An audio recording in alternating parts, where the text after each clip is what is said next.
Hey, Princey. Okay. Just waking up. And since I started my yarn the other day, I thought I'd do another one. Today's going to be an interesting day.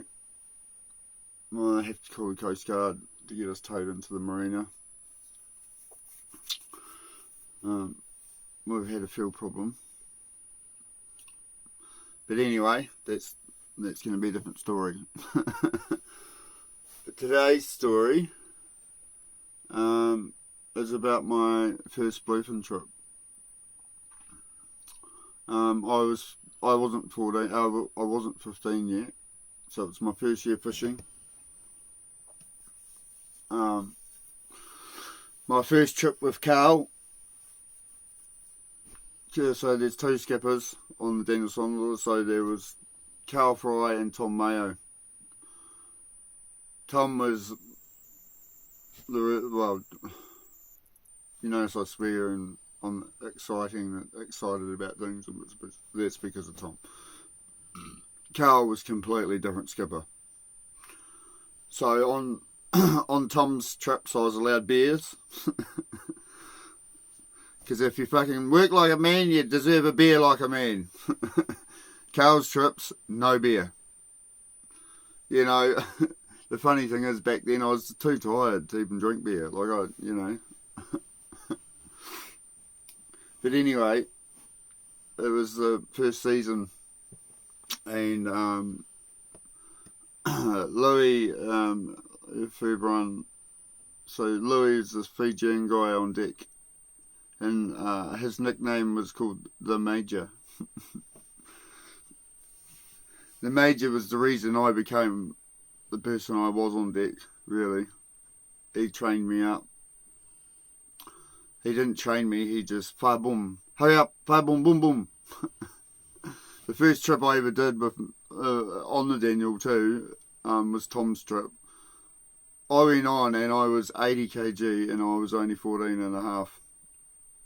In the first year I lost 20 kg, but I lost a lot of weight, but shot up and gained it back up to 80 kg, so I was like this little fat kid that jumped on the boat. And then within the first year, because I wasn't allowed at any school, and I'd been kicked out of most of them, I spent over 300 days on the boat. Yes, 300 sea days in my first year of fishing. So, but anyway, back to the first trip that we did. There's quite a lot of stories to come out of that first year. But this one I'm talking about handlining with bluefin. So on the Daniel we used to do 2 trips. Two 8-week trips of catching bluefin. Yeah, surface lining. And then two 8-week trips. But on the second 8-week trip,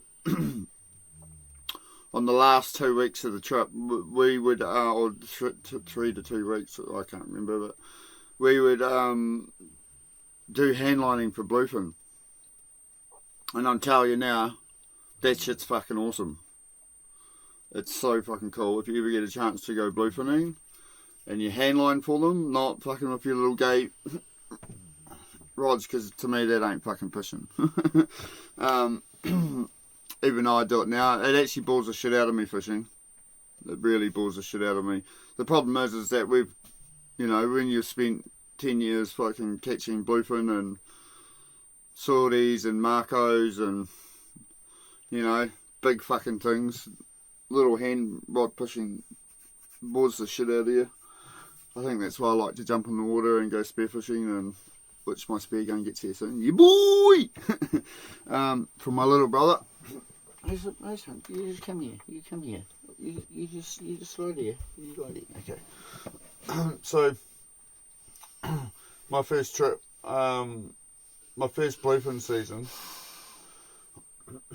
we would have to set this big massive sea anchor.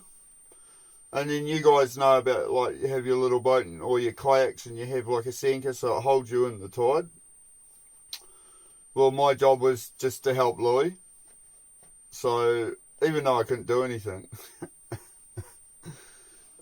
you know, if Louis had to do something, I had to be right next to him. That was the fucking deal. So, yeah, I was always with the Major, regardless, and he worked like a fucking dog, man. If there was something to do, we'd be doing it, you know. If the crew were resting, Louis would be like, no, we go. Boom. Let's go. And if anyone's worked with Louis and some of the boys that are listening to this, they'll just crack up because they've probably forgotten the Major. I don't know how you can, because he's fucking the reason I became one of the best workers at everything I've ever done in life, you know. So yeah, we'd set this big massive sea anchor, and the sea anchor was fucking huge, and the rope for the sea anchor was like this with a big massive steel core in it, eh? And then you set the sea anchor, and it was fucking huge. It was like a big massive parachute in front of the Daniel Solomon. This Solomon was a 50 metre ship, 55.6 metre ship. So she was not a fuck around. So we set that. And then Carl was screaming and yelling at the fucking wheelhouse. Fucking Major would be like, ugh. And then, yeah, so we do all that. And then, yeah, the first night we go hand lining, Carl brings me up the warehouse and he's like, you're not even chasing me on this fucking boat, you're too fucking young for fuck's sake, man. And he'd fucking stare at you like this when he was screaming at you. Fucking amateur. And so and he had a scar on his nose, so every time he'd scream at you, you know, I'm only a kid, and he's screaming at me, I'd see this big scar on his nose, and I'd just be laughing, you know. It used to fuck him off big time. He'd be like, he said to me, Sonny, you're too fucking young to be on this boat. You shouldn't be fucking fishing. You should be fucking at school. I was no good at school. You go with fucking Louis. Louis will fucking teach you how to do it. Like a fucking dog, you know, in jail. Well, anyway, the first night, Louis like teaches me how to do this bait bomb, you know. And he's like, mate, so we do a bait bomb, so it's a bit of mackerel like that, and you chop it up into fine pieces, and it's quite still frozen, so when it hits the water, it goes poosh, like this, and you drop it down. And the bluefin, what they do is they'll come in and sniff the bait, yeah? So they come in and they just go like that before they actually bite it. And then when they hit like this, you don't even know that you've got one. But then, like the first night I got one, the first night I actually got more than one. The first night, so it bit, and then it just fucking takes off. Next thing, 500 metres you've got in your bin, or 200 metres, sorry. Half of that's gone, and you're trying to get it down to the front of the boat. Well, that's what's happened. I've got it down the front of the boat. I pulled it in. Next thing, the other 100 metres has gone out. And Lou's like, clips on the next line. And then he's like, no, you pull. And Carl's screaming, get that boy up the fucking line. I couldn't even get the cunt in. That's how powerful they were, you know.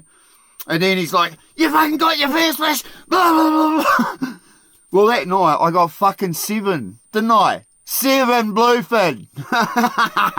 And I only pulled half of one in. Well, each fish that I caught, the Major made me chop the tail off. First he taught me how to icky them, so that's kill them. And we had to do it all nicely, you know, like everything had to be the Japanese way. Kill them, bump, blood, and I had to be with them the whole time. Tail spikes, everything. And under 5 minutes, these bluefin were processed, looked absolutely amazing, and in the blast freezer, sponged down, done.